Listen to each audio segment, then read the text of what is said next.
बिस्मिल्लाहिर्रहमानिर्रहीम। अस्सलाम वालेकुम नाज़रीन। सानहा 9/11 कराची के जो लाशें अब तक बरामद हो चुकी हैं उनकी तादाद 290 के करीब हो चुकी है। नाज़रीन, ये सानहा क्यों आया? ये गफलत का नतीजा था या वही शाखसाना जो शहर कायद में भत्ताखोरी चल रही है उसका नतीजा था? इसके जिम्मेदार कौन हैं? इन जिम्मेदार लोगों को किस तरह कटहरे तक लाया जाएगा? क्या ये लोग कभी कटहरे तक पहुंचेंगे भी? जिम्मेदारों को कभी सजा भी होगी या हम हमेशा की तरह इस साने की भी रिपोर्ट्स जो है वो दब जाएंगी? नाज़रीन, इस साने के हवाले से जो हमारे पास मुसद्दका रिपोर्ट्स आई हैं तो वो कुछ इस तरह से हैं कि 6:39 पर ये आग का इंसिडेंट हादसा हुआ, आग लगी। उसके बाद फायर ब्रिगेड को इत्तला जो दी गई है वो 6:41 पर दी गई। उसके बाद 6:51 पर फायर ब्रिगेड की 2 गाड़ियां पहुंची, जो सिर्फ 2 से 5 मिनट का रास्ता था वो 10 से 12 मिनट में वहां पहुंची, और 2 गाड़ियों ने 6:51 से 7 बजे तक काम किया और इस दौरान में उन्होंने जो उनका पानी खत्म हो गया। 7 बजे जो था फायरमैन ने इस आग को तीसरे दर्जे की आग डिक्लेयर कर दिया। उसके बाद दूसरे इलाकों से गाड़ियां तलब की गई, लेकिन उसका नतीजा क्या निकला? वो गाड़ियां 1 घंटे की ताखीर के बाद जब वहां पहुंची तो 9 बजे के करीब दूसरे इलाकों से आने वाली गाड़ियों ने अपना काम शुरू किया। पहले तो उनके पास पानी ही नहीं था। जब पानी मिला तो पानी मिलने के बाद उन्होंने जब आग पर काबू पाने की कोशिश की तो वो नाकाम रहे। फिर उसके बाद रात गए 20 गाड़ियां समंदर से फिल करके दोबारा उसे आग बुझाने की कोशिश की गई। तो उसका नतीजा ये हुआ कि आग बुझ गई, लेकिन किसी किसी जगह पर आग जलती रही और उसको जो पूरी फैक्ट्री थी वो उस वक्त तक जलकर खाकस्तर हो चुकी थी। यह आग कैसे लगी? इस आग के लगने के बारे में 2-3 राय जो सामने आ रही हैं। वो एक ये कि जब बिजली बंद हुई तो उसके बाद जनरेटर ऑन किया गया और जब लाइट आई तो जनरेटर के करीब कुछ धमाके से हुए हैं और उसके बाद जनरेटर के पास आग लगी।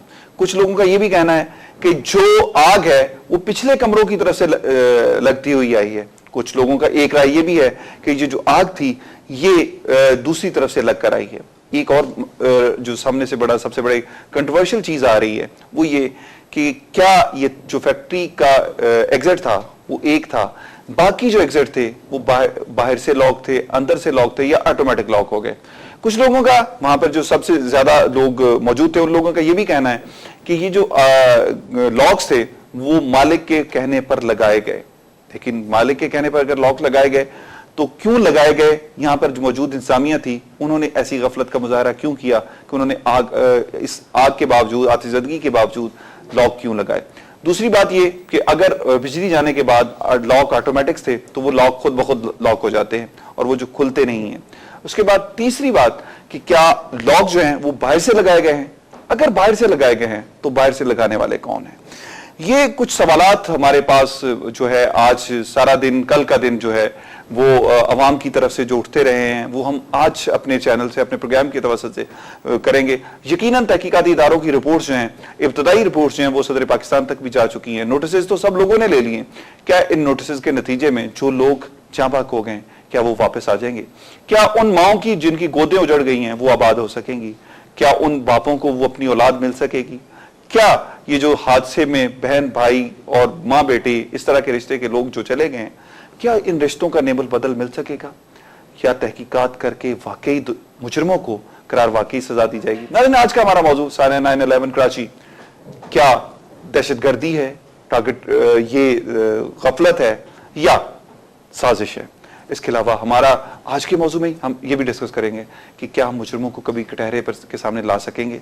नाज़रीन, ये कुछ चीजें हैं जिन पर हम अगर डिस्कस करते रहें तो यकीनन बहुत बहस हो चुकी है, अब तक बहुत बहस हो चुकी।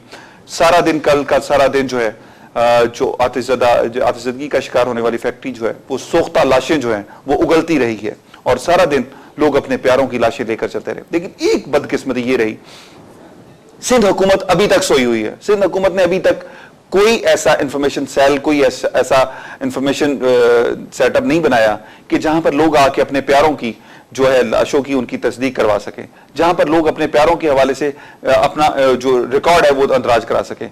अभी तक बेशुमार लोग ऐसे हैं जो अपने प्यारों को ढूंढ रहे हैं। नाज़रीन, एक इत्तला ये भी है कि जिस वक्त ये आतिशज़दगी का वाकया हुआ है उस वक्त तकरीबन 900 से ज़ायद लोग उस फैक्ट्री में मौजूद थे। 150 से 200 लोगों ने अपनी जानें कूद कर या किसी तरह वहां से निकल कर बचाई, लेकिन अभी तक ये तय नहीं हो सका कि क्या फैक्ट्री में बाकी लोग जो थे वो 700 के करीब जो लोग मौजूद थे वो कहां गए? अभी तक 250 से 300 लोग लापता हैं। तकरीबन 300 के करीब लाशों की तादाद हो चुकी है जो मिल चुकी हैं, 290 से ज्यादा मिल चुकी हैं, लेकिन अभी तक बाकी लोग जो है लापता है, जिनके प्यारे कभी अब्बासी शहीद हॉस्पिटल जाते हैं, कभी सिविल हॉस्पिटल जाते हैं, कभी जिनाह हॉस्पिटल जाते हैं, कभी ईदी के सर्दखाने में जाते हैं, लेकिन उनको अभी तक अपने प्यारे नहीं मिल सके। नाज़रीन, आज के इस मौजू पर गुफ्तगू करेंगे और इस प्रोग्राम में हम कोशिश करेंगे कि वो सवालात उठाएं जो अवाम की तरफ से उठाए गए। मुझे कल जाने का इत्तफाक भी हुआ वहां पर, मैंने जो सूरत हाल वहां देखी वो इंसानियत सोच था। नाज़रीन, एक चीज आपको एक तरह बताता चलूं कि इसी तरह की आग आज से 55 साल पहले 1957-58 में बोहरी बाजार में भी लगी थी, जिसमें 250 से 300 लोग जलकर खाकस्तर हो गए थे। नाज़रीन, उसको ग्रेट फायर ऑफ बोहरी बाजार भी कहा जाता है। नाज़रीन, ये कराची की तारीख का और मुल्क की तारीख का दूसरा बड़ा सानिया है जिसके नतीजे में इतनी ज्यादा जानें जो है वो साया हुई हैं, लेकिन हमारे हुक्मरान गफलत की नींद से अभी तक बेदार नहीं हुए। हमारे हुक्मरानों की इसी गफलत का नतीजा है कि आज बहुत से लोग अपने प्यारों से बिछड़ चुके हैं।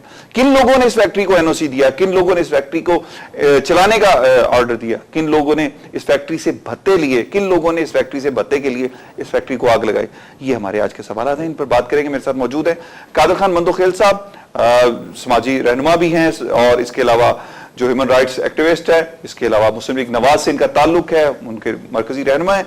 मैं हमारे दूसरे मेहमान जो है हमें थोड़ी देर में ज्वाइन करेंगे। मैं कादर साहब से सबसे पहले शुरू करूंगा। कादर साहब, बहुत बहस होगी, बहुत कुछ हो गया, अब तक जो फैक्ट्स एंड फाइंडिंग सामने आती हैं जिस पर हमारे तहकीकाती इदारे भी काम कर रहे हैं, आप समझते हैं कि दो वाकयात इस मुल्क की तारीख में एक ही दिन होते, एक वाकया लाहौर में होता है और दूसरा वाकया कराची में होता है, लेकिन कराची के वाक़े ने पूरे मुल्क को हिला के रख दिया। पूरी आलमी सतह पर जिस तरह पाकिस्तान की बदनामी हुई, पाकिस्तान की एक्सपोर्ट्स का जिस तरह नुकसान हुआ, उसकी जिम्मेदारी पाकिस्तान को होने वाले नुकसान, जो कीमती जानें ज़ाया हुई, इसका नुकसान का ज़ाला कैसे होगा? देखिए, सबसे पहले तो आप इंसानी नुकसान की जिक्र करें। माशी तो होते रहेंगे आए दिन, या हमारे मुल्क में जो सूरत-ए-हाल चल रही है पिछले कई सालों से। सबसे पहले तो ये देखें कि जो गरीब लोग हैं, जो डेथ हो गई है, बेचारे शहीद हो गए, हादसा हो या दहशतगर्दी हो, ये तो बाद में पता चलेगी, लेकिन कम से कम आप अपनी शुरू के कलमात में भी आपने जिक्र किए कि अभी तक, कल सुबह मैंने एक चैनल पे, आज सुबह 24 घंटे बाद बार बार मैंने अपील किए, अभी तक वहां कोई इंफॉर्मेशन सेल, कोई कैंप नहीं लगाया गवर्नमेंट की तरफ से, जहां लोग, एक माजूर शख्स आपने देखा होगा कि उसकी, अभी शाम तक मैं देख रहा था मुख्तलिफ चैनल पे, कि उसको अभी तक अपनी बेटे की लाश नहीं मिली है और ये कह रहे हैं कि मैं मुख्तलिफ अस्पतालों में जाता हूं, मुझे कोई बताने वाला नहीं है। आया क्या सिंध हुकूमत या वफाकी हुकूमत इतना बेहिस हो चुकी है कि एक कैंप भी लगा सकी जहां इंफॉर्मेशन, जहां लोग अपने जो बच्चे हैं या जो उनकी जो भी सूरत हाल है वो रिपोर्ट तो कर सके। सबसे पहली बात। दूसरी बात ये कि पहले दिन परसों जब ये वाकया हुआ तो मीडिया से या मीडिया के दोस्तों से जो मेरी गुफ्तगू, उस वक्त मैंने कहा कि अब ये नहीं कहा जाता क्योंकि 9/11 के दिन मौके पे हैं, लाहौर में भी फैक्ट्री को आग लगी है, कराची में भी लगी है, दहशतगर्दी को आप नजरअंदाज नहीं कर सकते हो। लेकिन हमारी पुलिस पहले दिन 302 की FIR काट दी और उसके 24 घंटे बाद, यानी कल रात, रहमान मलिक साहब जो मुल्क के वजीर दाखिला है, उन्होंने बयान दिया कि ये दहशतगर्दी को दूसरा सूरत हो सकता है। मैं कल वहां जब मौजूद था, मुझे वहां बड़े मुश्किल लोगों से भी बातचीत हुई। वहां लोगों से, लोग इस हद तक मुश्किल थे, वो लोग ये कहते थे कि रहमान मलिक साहब अगर ये कहते हैं कि दहशतगर्दी का वाकया है तो उनको गिरफ्तार करके किसी पुलिस के हवाले किया जाए, वो यकीनन पता चल जाएगा कि उसका दहशतगर्दी का जड़ कहां से आई है। देखें, आप गिरफ्तार तो बाद में करेंगे, पहले तो आप केस एस्टेब्लिश करेंगे। जी। जब आप पहले केस दाखिल कर रहे हो 302 का, 24 घंटे बाद मुल्क के वजीर दाखिला बयान दे रहे कि दहशतगर्दी हो सकती है, और 24 घंटे से पहले आपकी केसी डिपार्टमेंट जो है ना 6 महीने की बिल का रिलीफ दे रहे हैं, यानी एकदम केसी अपने सर पे ये जिम्मेदारी उठा रही है। और जिम्मेदारी क्या उठा रही है कि जनाब, जो गरीब बेचारे शहीद हो चुके हैं उनके घरों के बिल क्या होंगे, 200-300, उसके लिए एक लंबी प्रोसीजर है, वो आप जानते हो कि जूते गिर जाएंगे उनको सबूत देने में। और फिर इस हादसे में तो सिर्फ कराची के लोग नहीं थे, इसमें तो पंजाब के लोग भी थे। तो पंजाब के, क्या वो केसी वहां भी उनको रिलीफ दे सके?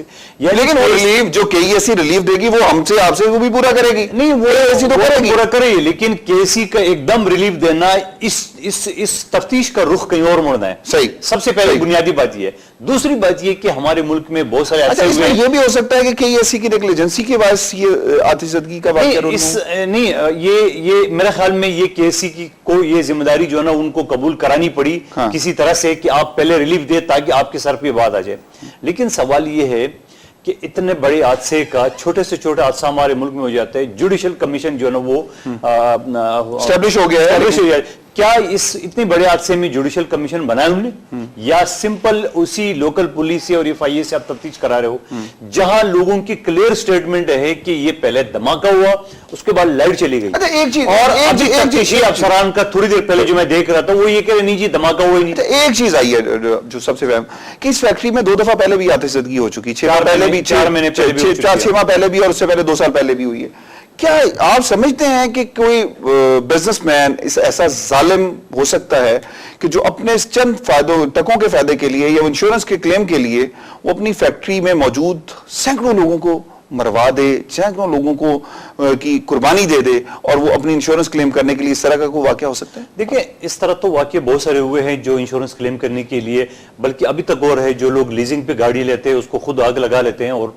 क्लेम ले लेते हैं। ये तो बहुत सारे हुए, लेकिन बहुत सारे वाकया फैक्ट्री के भी हो चुके हैं कि जो लोग अपने गारमेंट फैक्ट्री, और स्पेशली गारमेंट भी ये होता है कि जो पहले जो क्लेम हुआ है लीजिंग वगैरह के हवाले से वो गारमेंट में, लेकिन ऐसा कि इतने सारे लोगों को मरवाना ये थोड़ा सा कहना मुश्किल है इस वक्त के। अगर कोई 300 लोगों को लोग मरवा के और इंश्योरेंस ले आए हो तो ये थोड़ा सा कब्र वक्त की ये बात। लेकिन सवाल ये है कि इतनी सारी आप सूरत-ए-हाल जब आप एक एफआईआर काट रहे हो, अच्छा आप एफआईआर काट रहे हो, एक कल से बड़ी नेगेटिव परसेप्शन जो वो फैक्ट्री के मालकान के हवाले से दी जा रही है वो मुल्क से फरार हो गए, जबकि उनका कहना ये है कि हम हर तरह के कोर्ट्स में हर जगह हर तरह की तफ्तीश में फेस करने के लिए तैयार हैं। बात यह है कि जो मालिक असल मालिक है वो तो पहले ही 15 दिन पहले ही पाकिस्तान से बाहर जा चुका है। अच्छा, जो इस वक्त तक की इतलात जो अभी तक हमें मसूल हो रही हैं, जराए से भी मसूल हो रही हैं, उनमें यह है कि मालिक से 5 करोड़ रुपए भत्ता मांगा गया था। पहले वो जो 1 करोड़ सालाना भत्ता देता है उसके अलावा 5 करोड़ मजीद मांगा गया।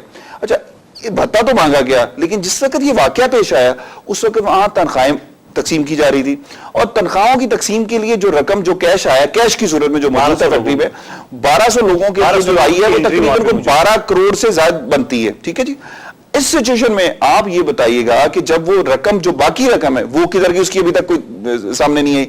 अगर जल गई है तो क्या उसका जले हुए का कोई सबूत है, कोई शवाहिद मौजूद है? नहीं है, तो अब तक क्यों नहीं? क्या वो 12 करोड़ रुपए में से जो चले जी 2 करोड़ तकसीम कर दिए गए होंगे, लोगों को दे दिए गए होंगे, लेकिन बाकी रकम का अभी तक कोई सरकार नहीं। आप मुझे ये बताएं कि इस 12 करोड़ का या 1200 लोगों की जो सैलरी है उसका कोई डेटा मौजूद नहीं है। लेकिन साथ साथ ये भी एक चीज रिपोर्ट हुई है कि जो आग लगी है किसी भी गारमेंट फैक्ट्री में, अगर आग लग जाती है तफ्तीश बहुत सारे अदारे करते हैं और आगे चल के अगर ईमानदारी से कीजिए तो ये भी बात। अच्छा, मैं कदर मंदुकल साहब गुफ्तगू का सिलसिला जारी रखेंगे। हमें ज्वाइन किया है यहाँ पर लाहौर से सीनियर सहाफी और तजियाकार नदीम अलवी साहब ने। अलवी साहब, अस्सलाम वालेकुम। अली साहब, ये बताइएगा कि पाकिस्तान की तारीख में 1957-58 के बाद जो बौरी बाजार में एक बड़ा आतिशदगी का वाकया पेश आया था, उसके बाद 9/11 को, यानी कि इस दफा जब पूरी दुनिया में अमेरिका की वो 9/11 की याद में तकरीबात हो रही थी, पाकिस्तान में 9/11 हो गया। लाहौर और कराची में 2 फैक्ट्रियों में आतिशदगी हुई और जिसके नतीजे में कोई तकरीबन 325 से ज्यादा लोग जो हैं वो जाँ बहक हो गए। आप इन वाकयात को कैसे देखते हैं कि क्या ये दहशतगर्दी है, क्या ये साजिश थी, गफलत थी या कुछ और? अच्छा, नहीं, ये मियां साहब ये बात का असर ये है कि जो हमारे यहाँ जो इंसिडेंट हुआ यहाँ लाहौर में, ये जो मुकम्मल तौर पर जो है ना ये हुकूमत की जो मशीनरी है इसकी बद इंतजामी का नतीजा था, गफलत थी इसमें। और इसमें यह था कि इसमें ना कोई सेफ्टी मेजर्स दिए गए थे, ना वहाँ पे कोई फायर फाइटिंग की चीजें होती हैं, आलात वो नहीं मौजूद थे वहाँ पर। और यहाँ पर जो कोई इंस्पेक्शन नहीं होती थी, किसी किस्म का कोई जिसका दिल चाहता है वो बना लेता है। वहां पे अपने घर पर एक दरवाजा होता है, ना निकलने का रास्ता था ना कुछ था, वो केमिकल होते हैं वहां पर। ये जो फैक्ट्री लाहौर में थी ये वो शोर बनाने की फैक्ट्री थी। वहां पे सोल्यूशन और बेशुमार केमिकल मौजूद था। जैसे ही आग हुई तो उसके नजर सारे से वो जलना शुरू हो गया, हर चीज जल गई, एक फैक्ट्री में राख हो गई। लेकिन कराची के बारे में आप ये कह सकते हैं तो वहां पर ये कोई तकरीब तारीख